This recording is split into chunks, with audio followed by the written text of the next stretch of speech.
Joining me right now to talk a little bit more about that and the 4th of July is our friend, NewsNation travel editor Peter Greenberg. Always good to see you. I got to get your take on all this new technology. Is it going to be helpful or more of a headache?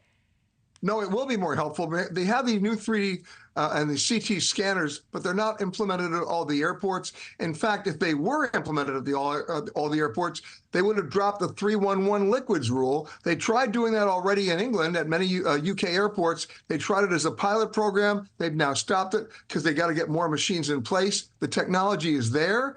And once that's there, it'll make going through the airport with your lotions and potions so much easier because you'll be able to bring them hopefully by 2025. Oh, that's nice. That's not too long, not too far away. You know, gas prices, of course, on the rise. It's summer. The national average reportedly over $3, but that sounds cheap if you're in California. Not stopping anybody, right?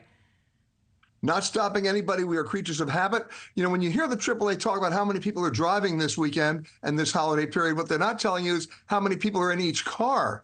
And that's where people are going to start to economize. More and more people are driving in cars as groups, as opposed to individual drivers to try to save money on gas. But you'd have to get gas above $11 a gallon to get Americans to change their driving habits. Yeah, and that sounds like the Airbnb of road trips, because the more friends are in the car, the more they can spread the wealth or spread the cost of those fuel costs. Okay, so you predicted there could be issues this summer.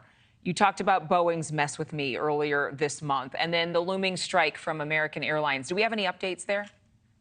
We do. We're expected to hear from the National Mediation Board before Tuesday as to whether they're going to declare an official impasse. And once they do that, or if they do that, that starts a 30-day quote-unquote cooling off period, at the end of which the airline flight attendants can now call and actually go out on strike. Now, there's one additional tool left in the president's arsenal, and that is he can then at that point still order the flight attendants to go back to work. It's happened once before. President Clinton did it with American Airlines pilots back in about 20 years ago. But right now, we're waiting to see what the NMB is going to do. And if they do that calling of an impasse, then about a month from now, or a month from when they call that impasse, you could see a strike.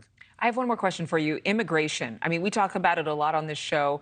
There are a lot of people, depending upon where you live, you will be sharing a flight with those who just crossed through the country illegally. Has the government, has anybody talked about extreme measures or added measures because of the terror threat that we recently saw with those 8 men arrested with ties to ISIS?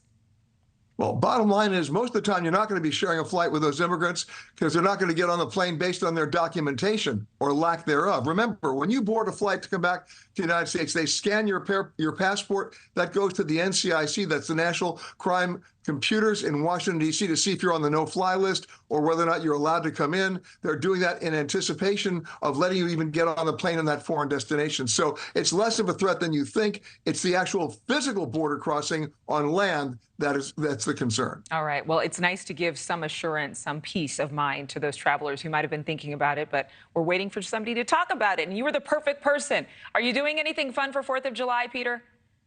Yes, I'm watching Wheel of Fortune, and I can't wait. I was expecting something more exciting from such a global traveler like yourself, but I'm glad to hear you're staying at home. Thank you so much, Peter. Good to see you. Thank you for watching. Go to newsnationnow.com to find News Nation on your television provider. And don't forget to click the red subscribe button below to get more of News Nation's fact-driven, unbiased coverage.